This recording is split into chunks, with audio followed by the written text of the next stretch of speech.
Hello and welcome back to Radiant Dawn 0% Growth. We're on Chapter 4-5, the final chapter before the tower. Last chapter, of course, Nilo is the MVP. Surprise, surprise. This chapter is, of course, the Izuka kill boss chapter. So we're kind of, after a chapter full of, a part full of routes and difficult chapters, we're kind of going out with a whimper, to be honest, with this one. We do get a couple of new units to talk about, though, for this chapter. One of them we get to talk about now, one of them we get to talk about later. The first one is Bastion. So when I was talking about Oliver last chapter, I kind of forgot about Bastion, or I should, to be more accurate, I forgot that Bastion could also use staves. He does only have a B in staves, so I don't know. It might still be a better idea to bring Oliver anyway, even though Bastion does have better stats pretty much across the board than Oliver. He certainly has better magic, better speed, better defense, better res, maybe a little bit, or maybe the same.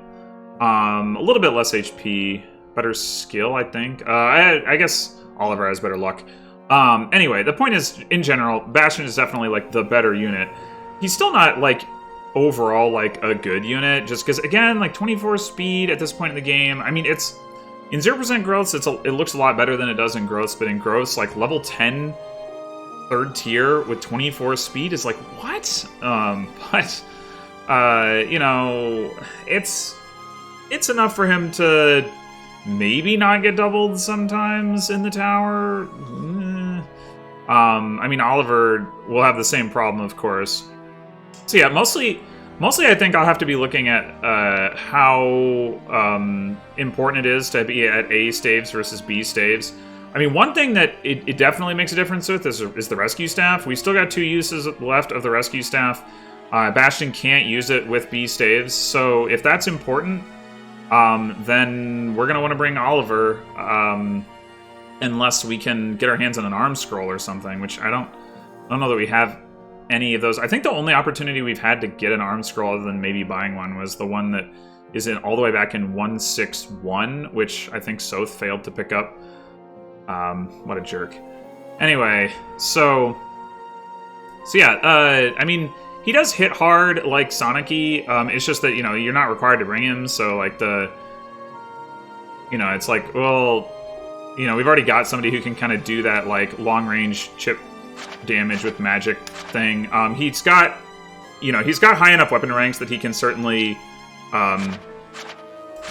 do like that same kind of thing that Sonic-Y's doing, but bringing him for that purpose doesn't really make sense. So I think mostly it's just a question of, like, do we want somebody who has the ability to also make those kinds of contributions as well as healing, keeping in mind that probably there's not going to be a lot of opportunities for him to do it in the first place? Or do we want to just have the higher staff rank? My best guess right now is that the higher staff rank is more important, but I have not looked into that very closely yet. But at least, I mean, like, if you compare him to Peleus, we got Peleus. This is, like, the funny thing. Like, I'm not saying, like, Bastion is any great shakes, but if we compare him to Peleus, who we got the previous chapter for this army, Bastion's stats just destroy Peleus's. It's, like, ridiculous how bad Peleus is. Like, I don't understand. Anyway, the other unit that we got, we'll talk about in the chapter, because that's when he shows up. Other than that, the only thing really to mention is Tibarn now has Nihil instead of Pass. Pass has the potential to be useful in this chapter, but Tibarn has so much movement with the combination of the boots and celerity that he doesn't need it, and we don't want him to have Nihil just as, like, insurance against Izuka, who is tier 3 and does have Flare. And then, I gave Alencia Savior, and that ended up not mattering. Oh yeah, and then Shinon has Beast Foe. I also gave him Provoke, which probably doesn't really matter either, but yeah, the Beast Foe thing, I was gonna give it to Nolan, but Nolan's hit rate is just... Nolan, where are your arms? Ah! Anyway, Nolan's hit rate is distressing, and it turns out we don't need to kill very many beasts in this chapter, so... I mean, I didn't think we did, but we really don't need to kill very many at all, so we're gonna let Shinon do it, since we know we can hit things with Shinon. Anyway... Yeah, I mean, there's really not a whole lot to go over here. And, I mean, I can go over all the units I'm bringing, but basically, most of their job is to not die, so...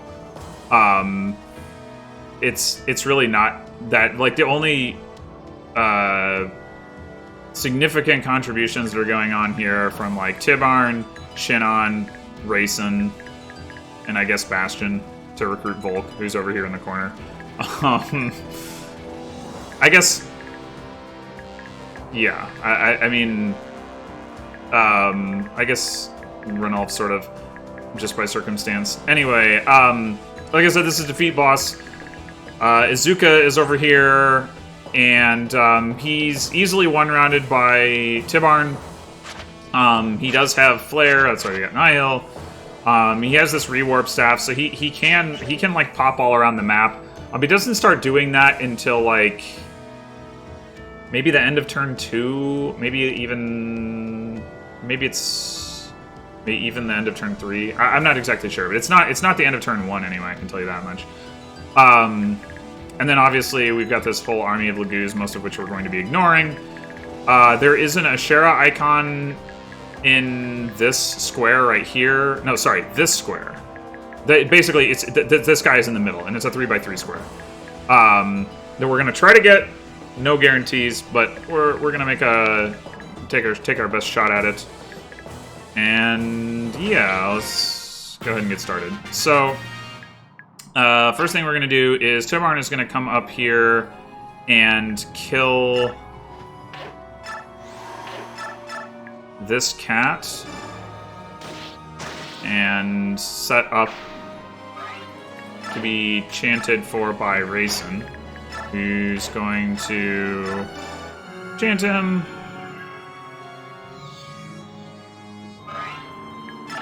Canto back down. So from this position, we cannot quite get to Izuka, but that's not really our goal.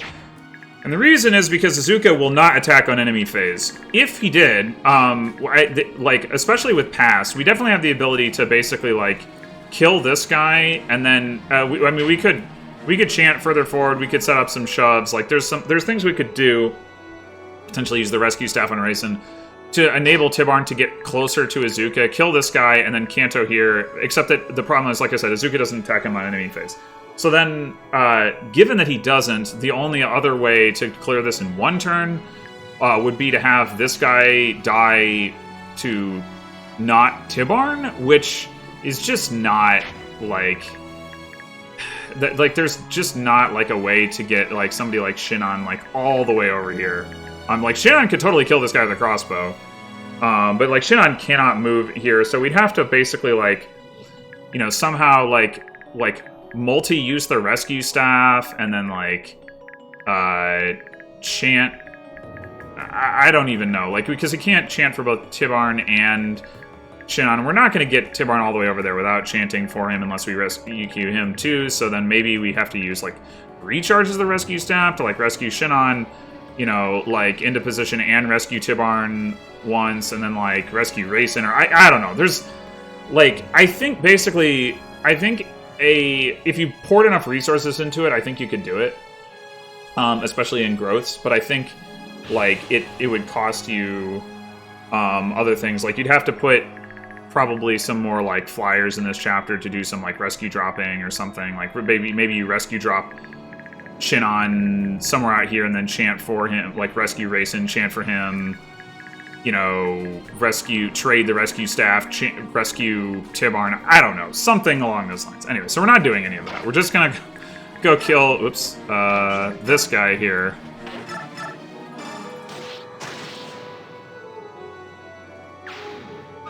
And then we're going to go back here, which is going to be... we're going to do this just to lure this dragon over here so that he's not in the way next turn. And, like, Tibarn actually can take, like, a fair amount of damage on this enemy phase, especially if this dragon does hit him. So hopefully it won't. But, yeah, what was I going to say about that? I don't know. Basically, we're just putting him in a spot where he's going to be able to lure this guy away. Well, I mean, technically, we don't really need to lure this guy away because there's going to... Izuka's going to summon more dudes around him next turn, and then Tibarn's going to have to kill the one in front. But yeah, mostly this particular spot is just a nice balance of, like, we get some of these other guys to die and not, like, clog up the path. We get this guy in a position where he's not in the way next turn. But there's probably a lot of different ways you could position it. Anyway, the next thing we're going to do, I guess, is go talk to Volk and talk about Volk. So Volk has really good bases. Pretty reminiscent of Stefan. A little bit more strength, a little bit less speed. More defense, and more res. But yeah, I mean, he's fast and, like, got decent strength, I guess. The problem is he's locked, of course, to knives and daggers, which have crap might. We do have the base lard, which has...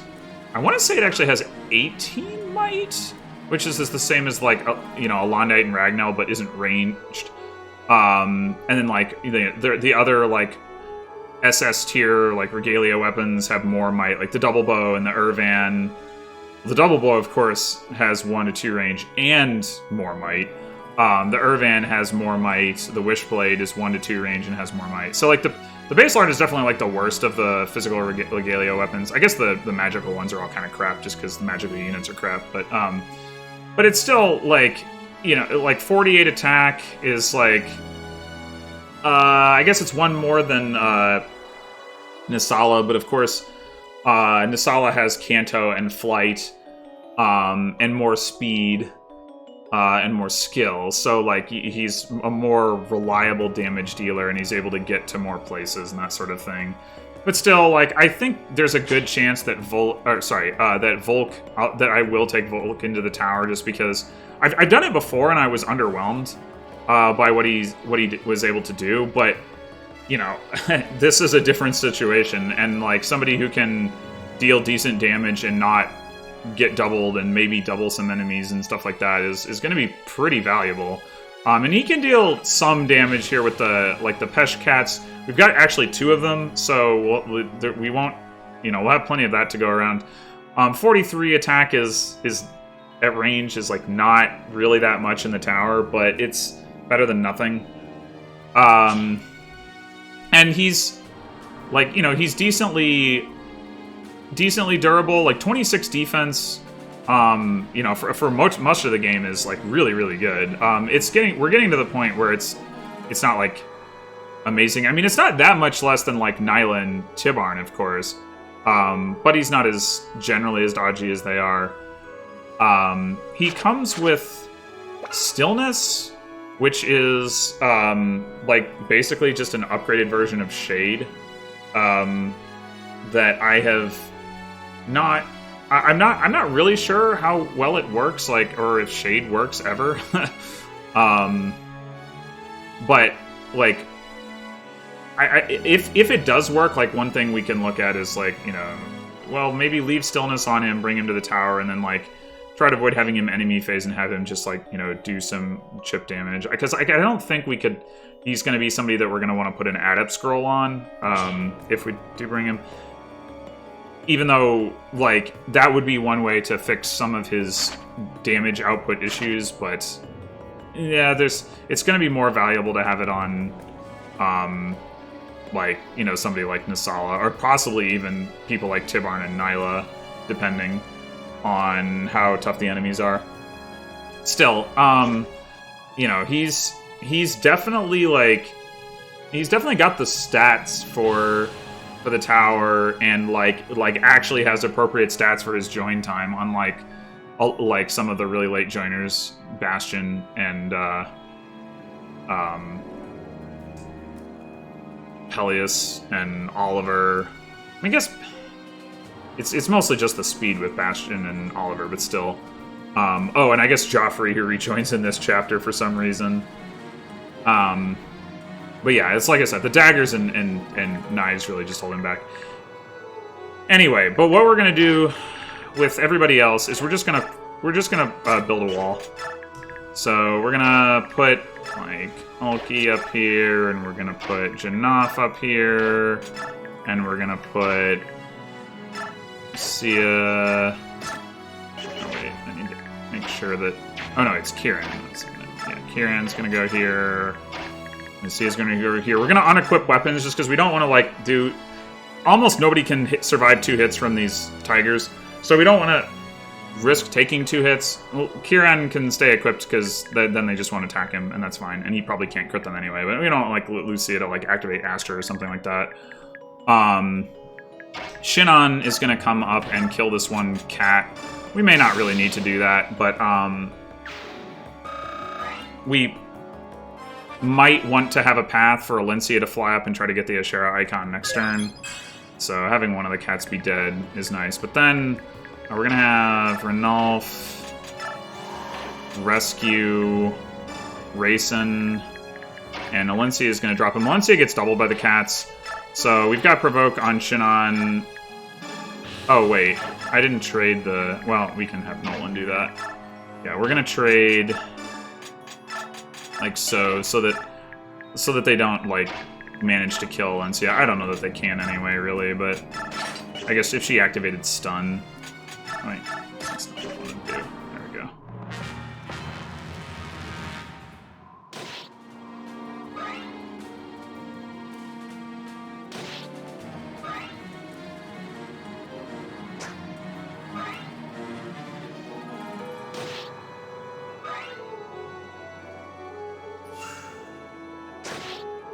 Most of the stuff that's going on here is like micro optimizations that don't really matter very much. We just need some way to survive, keep these guys from running in and killing Rayson.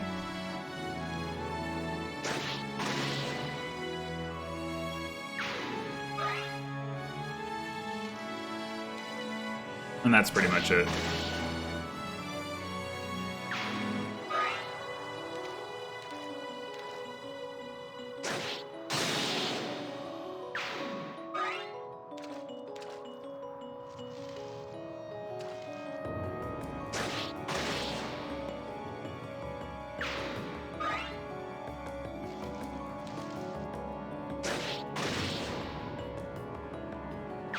I guess Tivarn's decided not to take any damage. He can take a substantial amount of damage on this enemy phase. More so if you, like, try to set him up, which, I mean, I did, and then discovered it didn't work, but try to set him up to enemy phase Izuka and have him right in Izuka's face as a result and get attacked by more dudes. Like, he can take a substantial amount of damage. But, I think these might be like semi-ambush spawns in that when I did that, this guy did attack Tivarn and hit him and almost killed him. He only had like 2 HP left or something. But yeah, apparently this time he's just like, nah, I don't feel like taking damage. That's cool. Alright, so we've got, like I said, we've got this box here where the Ashera icon is. So what we're gonna do is we're gonna have Tivarn come up and kill this cat. And he's gonna fly back down here and hope to get the Ashera icon. Nice, dude. He even did that on bad biorhythm, which is actually not very likely. And then we need to get...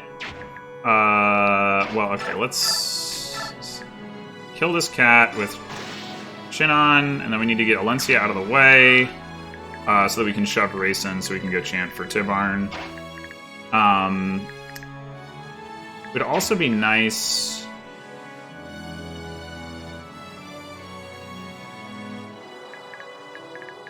Let's do this. Alencia.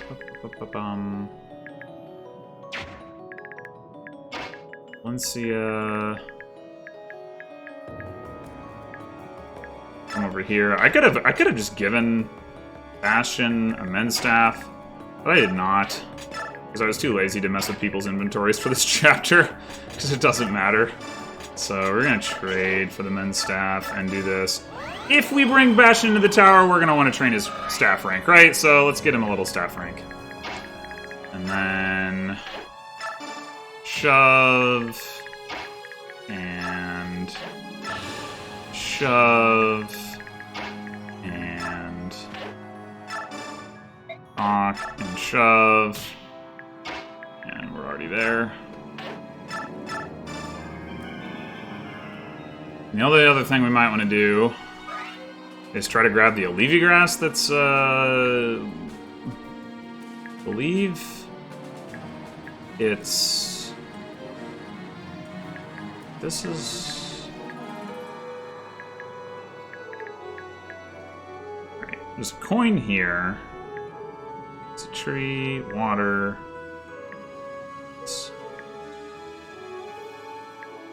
Wait.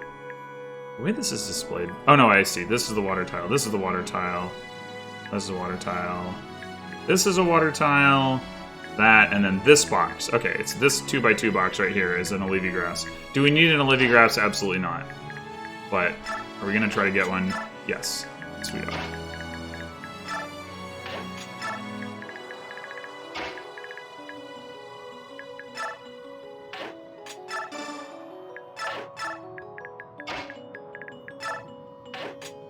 Are we going to succeed? No, we are not. Okay. Whatever.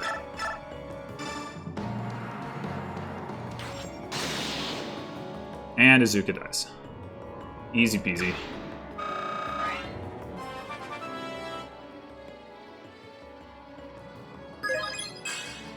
Level for Tibarn.